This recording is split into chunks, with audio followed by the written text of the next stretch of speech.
महाशिवरात्रीनिमित्त कोपरगाव शहरात भरविण्यात येणाऱ्या शिवयात्रेच्या निविदा प्रक्रियेत गैरप्रकार झाल्याचे आरोप झाल्यानंतर आता कोपरगाव नगरपालिकेचे मुख्य अधिकारी सुहास जगताप यांनी या प्रकरणावर स्पष्ट भूमिका मांडली आहे। संपूर्ण निविदा प्रक्रिया ही पारदर्शक पद्धतीने पार पडली असून कोणताही प्रकारचा गैरप्रकार झालेला नाही, असे त्यांनी ठामपणे सांगितले आहे। निविदा प्रक्रियेबाबत उमेदवारांनी केलेले सर्व आरोप फेटाळून लावत मुख्य अधिकारी जगताप यांनी स्पष्ट केले की ही निविदा प्रक्रिया नियमानुसार कमिटीच्या माध्यमातून राबविण्यात आली असून सर्व अटी व शर्ती पूर्ण करूनच अंतिम निर्णय घेण्यात आला आहे। निविदा देताना कोणालाही विशेष सवलत देण्यात आलेली नाही। संपूर्ण प्रक्रिया कागदोपत्री व नियमानुसार झाली असून कुठल्याही प्रकारची अनियमितता झालेली नाही, असेही त्यांनी सांगितले। निवेदिता संदर्भात अनेक वाद आणि अनेक आरोप केले जातात, काय सांगाल याबद्दल? शिवयात्रेच्या ही जी शिवयात्रा आहे याच्या संदर्भाने नगर परिषद दरवर्षी निविदा करत असते।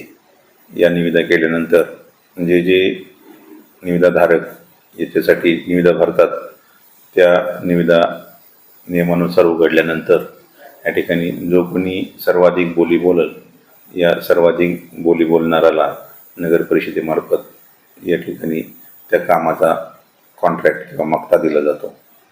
परंतु असाही आरोप केला जातोय की जी निविदा फायनल केलेली आहे, टेंडर फायनल केलेला आहे, त्याच्यावरती तारीख देखील नाही। जी तारीख आहे नसल्याचा जो आरोप आहे तो आम्ही संबंधित विभागाकडून खात्री करत आहोत की कशामुळे तारीख टाकली गेलेली नाही किंवा तारीख न टाकण्याचं काय कारण आहे आणि त्यानंतर आम्ही पुढील निर्णय। अजून एक आरोप आहे सर की समक्ष टेंडर पद्धत जी आहे ती घेतली गेली नाहीये, यावर काय सांगा? नाही, आम्ही ज्या निविदा फोडलेल्या आहेत त्या आमची निविदा समिती त्यांच्यासमोरच उघडलेले आहेत लिफाफे। त्याचबरोबर अध्यक्ष उपाध्यक्ष हे लोकप्रतिनिधी म्हणून या ठिकाणी माझ्या दालनामध्ये उपस्थित होते। त्यांच्यासमोरच आम्ही पारदर्शक पद्धतीनं, शिवाय आमच्या दालनामध्ये जो CCTV आहे त्या CCTVच्या निगराणीखाली पारदर्शक पद्धतीनं कार्यवाही केलेली आहे।